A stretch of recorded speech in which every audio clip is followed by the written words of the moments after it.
الحمد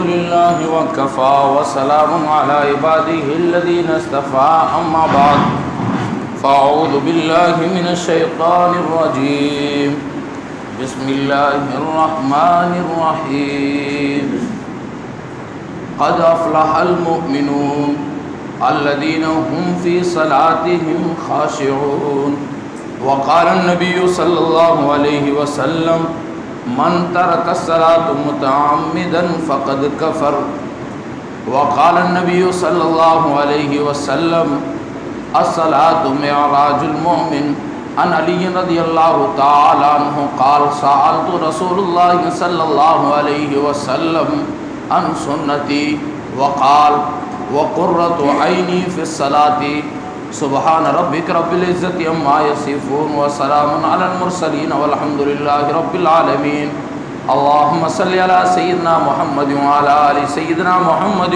وبارك وسلم اللهم صل على سيدنا محمد وعلى آل سيدنا محمد وبارك وسلم اللهم صل على سيدنا محمد وعلى آل سيدنا محمد وبارك وسلم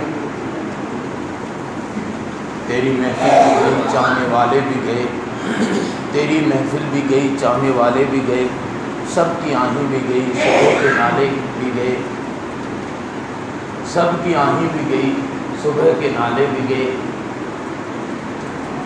وہ دل جو خدا کی یاد میں مشغول رہا کرتے تھے، وہ دل جو خدا کی یاد میں مشغول رہا کرتے تھے، وہ دل بھی گئے اور وہ دلدار بھی گئے۔ محترم بزرگوں اور دوستو، اللہ رب العزت کا کرم اور احسان ہے کہ اللہ رب العزت نے ہمیں جمعے کی نماز کے لیے اپنے گھر میں جمع ہونے کی توفیق دی۔ اللہ رب العزت نے مومن کو سب سے بڑی جو نعمت عطا فرمائی ہے وہ نعمت ہے ایمان۔ ایمان کے بعد جو نعمت ہے وہ ہے نماز۔ نماز کے بارے میں اللہ کے محبوب صلی اللہ علیہ وسلم نے فرمایا الصلاۃ معراج المومن، اور ایک حدیث میں فرمایا الصلاۃ عماد الدین فقد ہدم الدین، کہ جس نے نماز کو قائم کیا اس نے دین کے ستون کو، دین کو مضبوط کیا، اور جس نے نماز کو چھوڑا فقد ہدم الدین، گویا کہ اس نے دین کو ڈھا دیا۔ میں نے گزشتہ ہفتے جہاں پہ بات کو چھوڑا تھا وہاں سے میں اب بات کو شروع کرنے لگا ہوں۔ ہم نماز میں اللہ رب العزت سے جو گفتگو کرتے ہیں، جو بات کرتے ہیں، وہ بات کرنے کا انداز اللہ نے خود نے سکھایا۔ جس طرح ٹیچر اپنے بچے کو، اپنے اسٹوڈنٹس کو سکھاتا ہے کہ تم نے ہیڈ ماسٹر سے یا تم نے اپنے استاد سے عرضی لکھنی ہو، چھٹی مانگنی ہو تو یوں لکھا کرو، اس طرح لکھنے کے بعد پھر چھٹی مانگا کرو۔ تو بہترین استاد وہ ہوتا ہے جو اپنے شاگرد کو اپنے مطابق چٹھی لکھنا یا عرضی لکھنا سکھائے۔ تو خالق کائنات سے بڑھ کر کوئی مہربان ہو نہیں سکتا۔ اللہ رب العزت نے بھی بندے کو سکھایا کہ بندے اگر تو نے مجھ سے کچھ مانگنا ہو تو اس طرح مانگا کر، تو اس طرح جب مانگے گا تو نہ کہنے کی کوئی گنجائش نہیں ہوگی۔ تو سورہ فاتحہ کی شکل میں اللہ رب العزت نے سکھایا۔ بندہ اب نماز کے اندر کھڑے ہو کر اللہ سے مانگتا ہے، گویا کہ پہلے اللہ کی تعریف کرتا ہے، پھر ایک وعدہ کرتا ہے، وعدہ کرنے کے بعد پھر اللہ سے مانگتا ہے۔ کیا مانگتا ہے؟ اہدنا الصراط المستقیم۔ یہاں پہ میں نے بات چھوڑی تھی کہ اللہ مجھے صراط مستقیم عطا فرما۔ صراط مستقیم کیا ہے؟ قرآن مجید سے میں نے پوچھا، قرآن نے بتایا، جیسا کہ عیسیٰ علیہ السلام نے اپنی قوم سے کہا۔ ایک جگہ اور میں نے قرآن سے پوچھا، قرآن کہتا ہے ان ابراہیم کان امہ قانتا للہ حنیفا ولم یک من المشرکین شاکرا لانعمہ اجتباہ وہداہ الی صراط مستقیم۔ میرا ابراہیم شکر گزار بندہ تھا. ابراہیم نے وفاؤں میں حد کر دی اور ہم نے عطاؤں میں حد کر دی. ابراہیم علیہ السلام کو ہم نے آزمایا. ہر مرحلے پر ابراہیم اول پوزیشن پہ ہمیں کامیاب ہوتا ہوا نظر آیا. ہم نے ابراہیم کو بھی صراط مستقیم عطا کر دیا. صراط مستقیم کیا ہے؟ خود بندے کو اللہ نے سکھایا. آگے کہتا ہے صراط الذین انعمت علیہم. اللہ وہ راستہ جو تیرے انعام یافتہ بندوں کا ہے. میں نے قرآن سے پوچھا انعام یافتہ بندے کون کون سے ہیں؟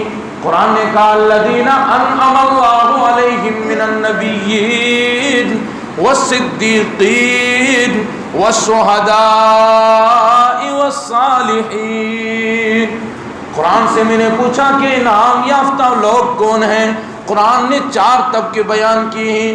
اللہ رب العزت سے انعام پانے والوں میں سب سے پہلا طبقہ انبیاء علیہم السلام کا ہے. دوسرا طبقہ صدیقین کا ہے. تیسرا شہداء کا ہے اور چوتھا صالحین کا ہے، نیک لوگوں کا ہے. تو بندے نے کیا مانگا؟ نماز کے اندر کھڑا ہو کے اللہ سے مانگتا ہے اللہ مجھے وہ راستہ عطا فرما جو تیرے انعام یافتہ بندوں کا ہے. انعام یافتہ طبقے 4 ہیں اور انبیاء علیہ السلام کو اللہ نے خوب انعام دیا. اللہ نے خوب انعام دیا، لیکن سب سے زیادہ جس کو انعام دیا ہے محمد الرسول اللہ صلی اللہ علیہ وآلہ وسلم ہیں. صحابہ سارے صدیقین ہیں، لیکن صحابہ میں صدیقین کا جو امام ہے اسے ابو بکر صدیق رضی اللہ تعالی عنہ کہتے ہیں. صحابہ میں اکثریت شہداء ہیں، لیکن شہداء کے جو سردار ہیں حضرت حمزہ ہیں، حضرت عمر بن خطاب ہیں، حضرت علی مرتضیٰ ہیں، حضرت حسنین کریمین ہیں، یہ شہداء میں سے ہیں. صالحین بہت سارے اللہ والے ہیں، لیکن اللہ والوں میں سب سے بڑے پیران پیر شیخ عبد القادر جیلانی ہیں، اور اللہ والوں میں سب سے بڑے خواجہ معین الدین چشتی اجمیری ہیں، اور اس کے علاوہ اللہ والوں کی ایک فہرست ہے. تو گویا کہ بندے نے اللہ سے مانگا اللہ مجھے وہ راستہ عطا فرما جو تیرے نیک بندوں کا راستہ ہے. پھر آگے اللہ رب العزت سے ایک چیز سے پناہ مانگی غیر المغضوب علیہم ولا الضالین. اے اللہ مجھے گمراہ لوگوں کے اور جن پر تیرا عذاب نازل ہوا، مغضوب جو ہے اور ضالین جو ہے، دونوں سے مجھے بچا دیجئے. اللہ رب العزت کے قرآن سے میں نے پوچھا کہ مغضوب کون ہے، ضالین کون ہے؟ قرآن سے پتہ چلتا ہے مغضوب یہودی ہیں، ضالین گمراہ عیسائی ہیں. قرآن سے میں نے پوچھا کہ وہ کون سے لوگ ہیں جن پر اللہ کا عذاب نازل ہوا. قرآن نے کہا وَأَغْرَقْنَا عَلَى فِرْعَوْنَ وَأَنْتُمْ تَنْظُرُونَ. اور قرآن نے پارہ نمبر 12 کے اندر سورہ ہود کے اندر تو قرآن نے بہت ساری قوموں کا ذکر کیا. اللہ کے محبوب نے فرمایا کہ سورہ ہود نے مجھے بڑا کر دیا. اللہ رب العزت نے وہاں پہ قوموں کا ذکر کیا وَإِلَىٰ مَدْيَنَ أَخَاهُمْ شُعَيْبًا. اور اللہ رب العزت نے وہاں پہ مستقل ہر رکوع کے شروع میں آپ دیکھیں گے اللہ نے قوموں کا ذکر کیا. اللہ کے محبوب فرماتے ہیں یہ قوموں پر جو عذاب نازل ہوا ہے یہ دیکھ کر مجھے بھی ڈر محسوس ہونے لگا. تو اللہ رب العزت نے بندے کو سورہ فاتحہ کے اندر پوری چیز سمجھائی. اب اس کے بعد جب بندہ رکوع کرتا ہے، رکوع کے اندر بھی عاجزی، جھکا ہے اور پھر کہتا ہے سبحان، پاک ہے میرا رب جو بلند ہے. اور پھر سجدے میں گیا، پاک ہے میرا رب جو کہ عظمت والا ہے، بلندی والا ہے. تو اللہ رب العزت نے نماز کے ذریعے سے بندے کی تربیت کی. ہمارے بزرگ فرماتے ہیں نا کہ نماز سے یہ چاہا جا رہا ہے کہ ہماری پوری زندگی نماز کے موافق بن جائے. جس طرح ہم نماز میں ہمتن اللہ کی طرف متوجہ ہوتے ہیں، پوری زندگی میں بھی ہم ہمتن اللہ کی طرف متوجہ ہو جائیں. گو میں رہا رہینے سے تم ہائے روزگار، گو میں رہا رہینے سے تم ہائے روزگار، لیکن تیرے خیال سے غافل نہ رہا. ہماری کیفیت یہ بن جائے ہم دکان میں ہو، ہم اپنے کاروبار میں ہو، لیکن دھیان اللہ کی طرف ہو. ہمیں یہ مل جائے کہ ہر وقت اللہ رب العزت کا دھیان ہمارے دلوں میں آ جائے. یہ نماز سے چاہا جا رہا ہے. تو نماز کیا ہے؟ الصلاۃ معراج المومن. نماز مومن کی معراج ہے. حضرت علی مرتضیٰ رضی اللہ تعالی عنہ نے نبی کریم صلی اللہ علیہ وسلم سے پوچھا آقا آپ کی سنتیں کیا ہیں؟ آقا صلی اللہ علیہ وسلم نے 17 باتیں ارشاد فرمائی. سب سے اخیر میں ایک بات ارشاد فرمائی وَقُرَّةُ عَيْنِي فِي الصَّلَاةِ نماز کے اندر میری آنکھوں کی ٹھنڈک ہے. جب میرا امتی نماز پڑھتا ہے تو میری آنکھوں کو ٹھنڈک ملتی ہے. نبی پاک صلی اللہ علیہ وسلم نے فرمایا کہ انا حیاتی خیر لکم و مماتی خیر لکم، میں جب دنیا میں ہوں تو تمہارے لیے دعا کرتا ہوں، زندہ ہوں تمہارے لیے خیر کا ذریعہ ہوں، جب میں قبر بھی چلا جاؤں گا، دنیا سے فوت ہو جاؤں گا، پھر بھی تمہارے لیے میں خیر کا ذریعہ ہوں گا. کیا مطلب؟ علماء محققین لکھتے ہیں کہ نبی قبر میں ہے، امت کے اعمال نامے جب نبی کے سامنے پیش کیے جاتے ہیں، نبی پاک صلی اللہ علیہ وسلم امت کے اعمال ناموں کو دیکھتے ہیں. اگر اعمال نامے صحیح ہیں تو خوش ہوتے ہیں، اگر اعمال ناموں میں کچھ گڑبڑی ہے کہ نمازوں میں سستی کر رہے ہیں، اعمال میں سستی کر رہے ہیں، نبی پاک صلی اللہ علیہ وسلم قبر اطہر کے اندر امت کے لیے استغفار کرتے ہیں، دعا فرماتے ہیں. پارہ نمبر 5 سورہ نساء آیت نمبر 66، اس کے تحت قاضی ثناء اللہ پانی پتی رحمۃ اللہ علیہ نے، مفتی شفیع مفتی اعظم پاکستان نے، حکیم الامت مولانا شفیع تھانوی رحمۃ اللہ علیہ نے تفسیر قرطبی میں اور تفسیر عزیزی کے اندر ان تمام مفسرین نے اس آیت کے تحت لکھا ہے.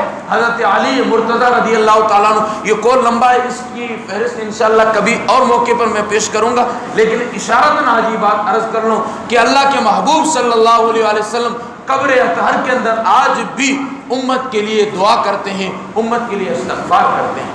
صلی اللہ علیہ وسلم الف الف مرہ بعدد کل ذرہ کما تحب و ترضى. تو آج ہم اگر نماز چھوڑتے ہیں تو گویا کہ ہم محبوب کو تکلیف پہنچاتے ہیں. نماز چھوڑنے کی بنیاد پر گھروں میں برکتیں چلی جاتی ہیں، نماز چھوڑنے کی بنیاد پر چہروں پہ رونقیں چلی جاتی ہیں، نماز چھوڑنے کی بنیاد پر بستیوں میں رونقیں اور برکتیں چلی جاتی ہیں. ایک بزرگ نے قصہ بتایا کہ ایک بندہ ایک بزرگ کے پاس گیا ہے اور کہنے لگا ہے کہ حضرت میرے گھر میں برکت نہیں آتی، میں اتنا کماتا ہوں اس کے باوجود میرے گھر میں برکت نہیں ہے. بزرگ نے کہا اپنے گھر کے دروازے پر پردہ ڈال دے، برکت آ جائے گی. اس نے پردہ ڈال دیا. چند دنوں کے بعد وہ اس بزرگ کے پاس گئے، کہنے لگے حضرت میں نے پردہ ڈالا، میں نے صرف پردہ ڈالا لیکن برکت آ گئی، اس کی کیا وجہ ہے؟ تو کہا تیری گلی سے بے نمازی گزرتا تھا، اس کی نظر تیرے گھر میں پڑتی تھی، اس کی نحوست کی وجہ سے تیرے گھر کی برکت چھین جایا کرتی تھی. میرے بھائیوں، یہ تو گلی سے گزرنے والے کا عالم ہے. جس گھر میں چارپائی کے اوپر بے نمازی سویا ہوا ہو، پھر ہم آج سوچتے ہیں برکت آ جائے. برکت کہاں سے آئے؟ لوگ آج پریشان ہوتے ہیں، پھر تعویذ والوں کے چکر لگاتے ہیں، کہتے ہیں میرے یہ ہو گیا، فلاں نے کر دیا، فلاں نے کر دیا. نہیں دوستو، فلاں نے کسی نے نہیں کیا، ہم نے خود نے کیا ہے. ہم نماز سے دور ہو گئے، قرآن سے دور ہو گئے. جب قرآن سے دور ہوئے تو یہ پریشانیاں آنی ہیں. وَنُنَزِّلُ مِنَ الْقُرْآنِ مَا هُوَ شِفَاءٌ وَرَحْمَةٌ لِّلْمُؤْمِنِينَ. قرآن نازل کیا گیا ہے یہ مومنون کو شفا دینے کے لیے. تو آج ہم قرآن کو چھوڑ کر تعویذ گنڈے والوں کے پیچھے پڑیں، یہ ہماری بیوقوفی ہے. نماز پڑھیں، اللہ نے نماز میں سکون رکھا ہے. اقبال کہتا ہے کہ وہ ایک سجدہ جسے تو گراں سمجھتا ہے، وہ ایک سجدہ کہ جسے تو گراں سمجھتا ہے، ہزار سجدوں سے دیتا ہے آدمی کو نجات. اور علامہ حالی کہتے ہیں کہ شیطان مارا گیا ایک سجدے کے نہ کرنے پر، لاکھوں برس سجدے میں سر مارا تو کیا مارا. شیطان نے ایک سجدے سے انکار کیا ہے، اللہ رب العزت نے اسے مردود بنا کے در سے باہر کر دیا. دوستو، اگر ہم پورے دن کی نمازیں چھوڑیں تو 40 سجدے چھوٹتے ہیں. ہم سوچیں پھر برکتیں کہاں سے آئی. جس طرح ہم نے کھانے کو ضروری سمجھا ہے، اسی طرح نماز کو ضروری سمجھیں. انسان دو چیزوں کا مرکز ہے, دو چیزوں سے مل کر بنا ہے, ایک جسم ہے, ایک روح ہے. جسم مٹی سے بنا ہے, جسم مٹی سے بنا ہے, اور اسی لیے مٹی میں دفن کیا جاتا ہے. منہا خلقناکم وفیہا نعیدکم ومنہا نخرجکم تارۃ اخری. ہم نے اسی مٹی سے اٹھایا, اسی میں واپس پہنچایا, اور اسی سے قیامت کے دن اٹھائیں گے. تو جسم مٹی سے بنا ہے, اس کی ضروریات کو اللہ نے مٹی سے وابستہ کر رکھی ہے. بھوک لگتی ہے, مٹی سے نکلا ہوا اناج کھاتے ہیں, بھوک مٹ جاتی ہے. پیاس لگتی ہے, مٹی سے بورویل سے نکلا ہوا پانی پیتے ہیں, پیاس بجھ جاتی ہے. یہ جسم بیمار ہوتا ہے, مٹی سے نکلی ہوئی جڑی بوٹیوں سے بنی ہوئی دوائیاں استعمال کرتے ہیں تو یہ صحت یاب ہو جاتا ہے. وجہ کیا ہے؟ جسم مٹی سے بنا, اس کی تمام ضروریات کو اللہ نے مٹی کے ساتھ وابستہ کر لیا ہے. اگر جسم بیمار ہو جائے تو ہم پھل کھاتے ہیں, کہتے ہیں مزہ نہیں آتا, کہتے ہیں نا بیٹا کھانا کھا لے, نہیں امی جی نہیں کر رہا, کھٹے کھٹے معلوم ہو رہے ہیں. وجہ کیا ہے؟ جسم بیمار ہو گیا ہے. تو جسم کے ساتھ جو وابستہ غذائیں ہیں, بیمار ہونے کی وجہ سے ان میں لذت نہیں آتی ہے, کھانے کو جی نہیں کرتا ہے. وجہ کیا ہے؟ جسم بیمار ہے. اور دوسری چیز کیا ہے؟ روح ہے. روح کہاں سے آئی ہے؟ یسألونک عن الروح قل الروح من امر ربی. اور یہ روح امر ربی ہے, حکم ربی ہے, عالم بالا سے آئی ہے. اس کی ضروریات کیا ہے؟ اس کی ضروریات بھی وہیں سے آتی ہے.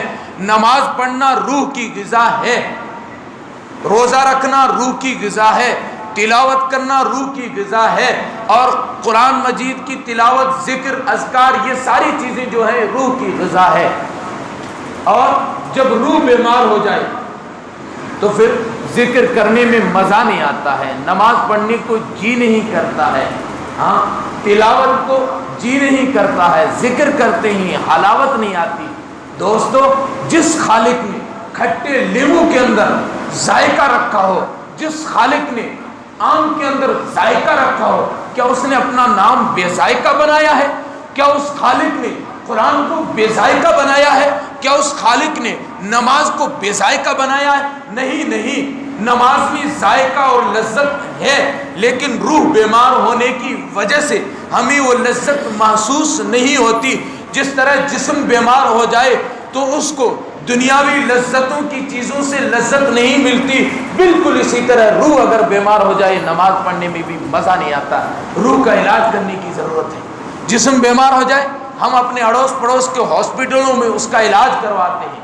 اگر وہاں پہ علاج نہ ہو اور اللہ نے پیسہ دیا ہو تو باہر ملکوں تک علاج کروانے کے لیے چلا جاتے ہیں, کیونکہ ہم نے جسم کو سمجھا, جسم کی ضروریات کو سمجھا, جسم کی بیماریوں کو سمجھا. لیکن ہائے افسوس, روح بیمار ہے, نماز پڑھتے ہی مزہ نہیں آتا ہے, اذان ہو رہی ہے, گھر میں سو رہے ہیں, نماز کے لیے اٹھنے کو جی نہیں کرتا ہے, قرآن مقدس کی تلاوت کرتے ہیں مزہ نہیں آتا ہے. برسوں سے روح بیمار ہے, لیکن ہم نے آج تک اس روح کی بیماری کو نہیں سمجھا, اس دل کی بیماری کو نہیں سمجھا. کیا وجہ ہے کہ ہماری کبھی اس طرف فکر گئی ہی نہیں. ہم کیا سمجھیں؟ ہمیں اپنے روح کو سمجھنے کی ضرورت ہے, اپنے دل کو بنانے کی ضرورت ہے, اپنے یقین کو کامل کرنے کی ضرورت ہے, پھر نماز پڑھنے میں مزہ آئے گا. آج وہ کون سے گناہ ہے جس کی وجہ سے اللہ رب العزت ہمیں نماز کے لیے نہیں بلا رہا ہے؟ آج ہم سوچتے ہیں یار ہم نماز نہیں پڑھتے, بس یہی سوچتے ہیں نا. نہیں نہیں دوستو, یہ سوچنا چاہیے پیارے رب وہ کون سا گناہ ہے, وہ کون سی نافرمانی ہے جس کی وجہ سے رب تو میرا چہرہ دیکھنا نہیں پسند کرتا. وہ کون سا گناہ ہے جس کی وجہ سے تو اپنے گھر میں مجھے نہیں بلاتا. ہاں ہم آج سوچتے ہیں فجر کے لیے ہم نہیں اٹھے. دوستو 6 بجے فجر کے لیے اٹھنا یا 5 بجے فجر کے لیے اٹھنا, اگر کہا جائے تو یار سستی آ رہی ہے. وہی بندہ 7 بجے اٹھ کے ڈیوٹی کے لیے جا رہا ہے. وجہ کیا ہے؟ اسے دنیاوی چیزوں کی, جسم سے وابستہ چیزوں کی قدر ہے. کیوں کہ اس نے جسم کی بیماریوں کو, جسم کی ضروریات کو سمجھا ہے. لیکن اس کی قدر نہیں ہے. وجہ یہ ہے کہ روح کی ضروریات کو، روح کی بیماریوں کو نہیں سمجھا. اس لیے آج ہمیں نماز میں مزہ نہیں آتا، قرآن مقدس کی تلاوت میں مزہ نہیں آتا. مین وجہ یہ ہے کہ ہم نے اپنی اندر کی بیماری کو سمجھا ہی نہیں. اچھے بیان کرنا مقصد نہیں دوستو، بیان سننے بیٹھے جب دل میں یہ ارادہ لے کے بیٹھا کریں کہ جو سنیں گے اس پر عمل کریں. آج کل ہم نے مزے کے لیے بیان کرنا اور مزے کے لیے سننا سب کچھ کر رکھا ہے، لیکن عمل کرنا. تیری محفل بھی گئی، چاہنے والے بھی گئے، شب کی آہیں بھی گئی، صبح کے نالے بھی گئے. ہاں، وہ راتوں کو رونے والے کہاں ہیں؟ رات بھر روتے تھے، وہ سسکیاں لینے والے آج کہاں ہیں؟ تیری نگاہوں سے دل سینوں میں کانپتے تھے، کھویا گیا ہے تیرا جذبے قلندرانہ. اے مرد خدا گر تجھے یہ قوت نہیں حاصل، جا کسی غار میں اللہ کو کر یاد، مسکینیوں محکومیوں نومیدی جاوید، جس کا یہ تصور ہو اسلام کری جا، کہ صوفی کو جو ہے سجدے کی اجازت، صوفی کو جو ہے سجدے کی لذت، ناداں سمجھ بیٹا ہے کہ اسلام ہے عذاب. سجدے میں کیا لذت ہے، آج تک ہمیں وہ محسوس نہیں ہوا. ہماری ویسی نماز نہیں ہوئی. جس طرح نابالغ بچہ بلوغ کی حلاوت سے نا واقف ہوا کرتا ہے، اس سے آپ بتائیں کہ مجھے گھر جانے کا اتنا شوق ہے، وہ بچہ نہیں سمجھتا. وجہ یہ ہے کہ وہ نابالغ ہے، وہ بلوغ کی لذت سے نا آشنا ہے. بالکل اسی طرح آج تک ہم نماز کی لذت سے، قرآن مقدس کی لذت سے نا آشنا ہے. ہمیں کیا پتا کہ نماز میں کیا مزہ رکھا ہے. اس لیے ایک بزرگ جن کی موت کا وقت آیا ہے، ان کے سامنے جنت آ گئی.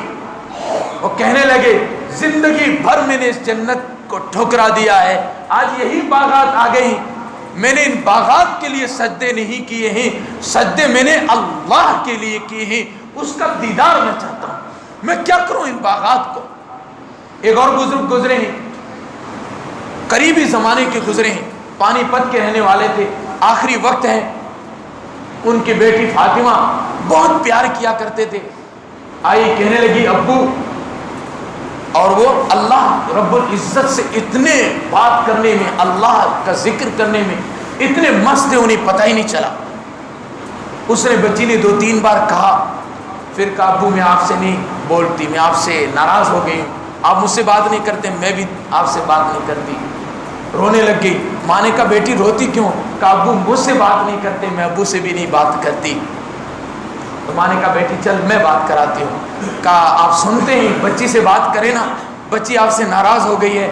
کہنے لگے کون فاطمہ، کون تم؟ میں نے تو اپنے رب کو راضی کر لیا ہے، آج اس کے سامنے جا رہا ہوں.